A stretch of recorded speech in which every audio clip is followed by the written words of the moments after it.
What's going on, everybody? Welcome back to the MacroCrunch YouTube channel and a very happy new year to you. I hope you had a fantastic Christmas and we're all back on track in early January. But with it being January, a lot of us tend to set New Year's resolutions. So let me know if this looks familiar to you. Wow, it's January 1st. New year, new me.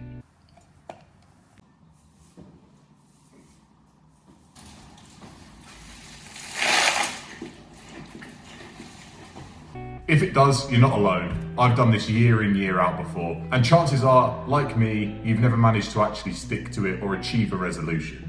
Now in this video, I'm going to go over 3 reasons why resolutions don't work, and then I'm going to give you some tips on how to make things stick more long-term than a short-term fix. So reason number 1 is you're setting too unrealistic goals. Now, this could be things like, you could be 300 pounds, you say, I want to get down to 180, I want to be shredded, 6-pack. Like a Roman gladiator, right? It's just not realistic. Often we set goals based on numbers or weight or something like that, a numeric value, and it makes it very hard to actually achieve. For example, if you are 300 pounds, you say you want to get to 180, that's 120 pounds to lose. Now, 10 pounds a month isn't too difficult, but it's very difficult to stick to a restrictive diet for 12 months. Therefore, it's unlikely you're going to lose 10 pounds every single month for an entire year. Instead, the best way to do it, especially if you're going to the gym or you're training for a specific reason or you're eating for a specific reason, and that reason is to look a certain way, base it on how you look. Don't say, I want to lose 100 pounds, because if you lose 100 pounds, chances are you're not going to look how you want to or how you imagine you will look if you've lost that 100 pounds. Instead, train to a point where you're happy with how you look. That's going to make it more sustainable for you, and then you can adapt and change your goal from there. Set a new goal. Reason number 2, everyone goes too hard too fast. This is what I've suffered with a lot, and every year in the past, maybe 5, excluding the last 2, I've done this. Essentially what this means is everyone straight away goes, I'm going to go to the gym every single day this year. I'm going to eat healthy, I'm going to eat salads for lunch every day, I'm going to cut out carbs, I'm going to cut out fats, I'm not going to eat any more sugar, no more sweets, no more candy. It doesn't work. It goes back to like that forbidden fruit theory, right?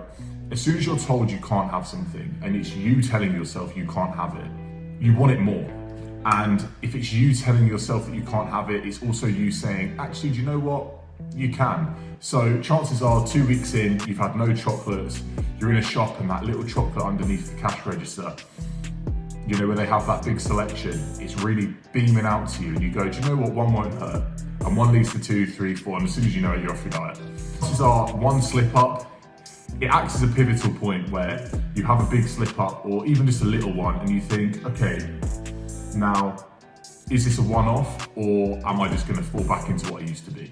Now, chances are, and I'm guilty of it as well, you fall back into what you used to be. So the best way to stick to a long-term diet, as I've said, is find one that is enjoyable. Find one that you can enjoy sticking to for the rest of your life. How do you do that? Well, the best way that I've found to do it personally is I used to track my calories. I don't too much anymore, I do sometimes, but by tracking your calories, you learn the value of food and you learn what has high calories and what has low.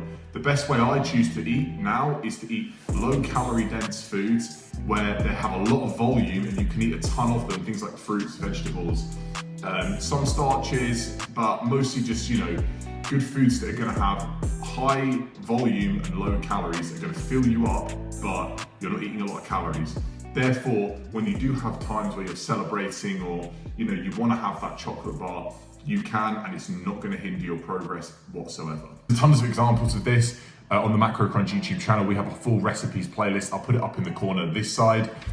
Go check that out and it will basically tell you how to make your favorite foods just way lower calories and just as good. And reason number 3 is unrealistic expectations. Kind of similar to number 1, but the problem is it's more based around other people and comparing yourself to other people.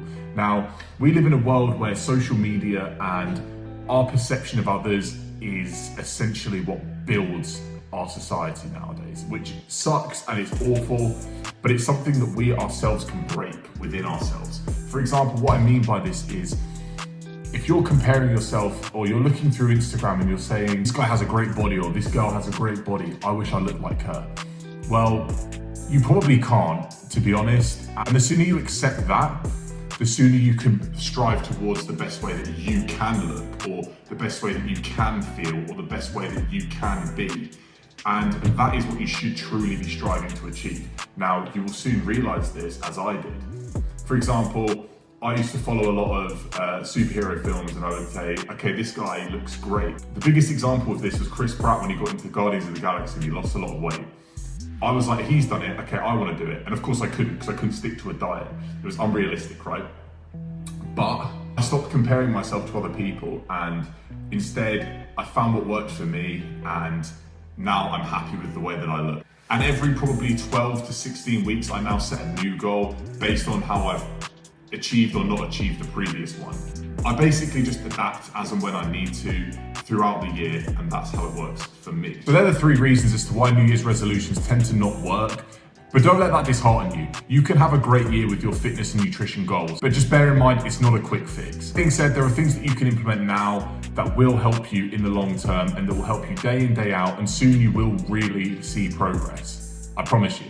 Like I touched on, low calorie dense foods. If you want to lose weight, there's tons of recipes, like I said, on the channel up here.